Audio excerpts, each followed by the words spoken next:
Welcome back to StorX. Have important files stored in Google Drive? What if you could back them up securely and restore them anytime with just a few clicks?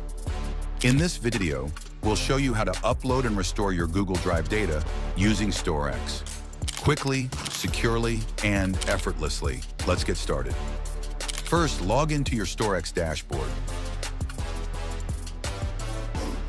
From the side navigation bar, go to Backups and then select Manual Backup.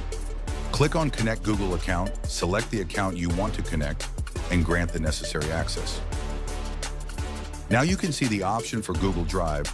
Click on Google Drive. Once connected, your Google Drive files and folders will appear on the screen.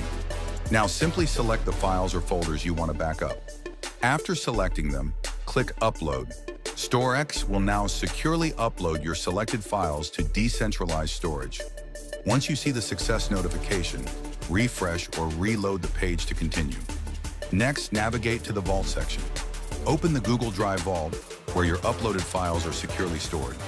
Here, you'll see the files you previously backed up. To restore your files, select the files you want to recover. Choose the Google account where you'd like the files to be restored, and click Continue. After the confirmation message appears, your files will be successfully restored back to your Google Drive. And that's it. With StorX, backing up and restoring your Google Drive data is simple, secure, and reliable. Thanks for watching, and thank you for choosing StorX. See you in the next video.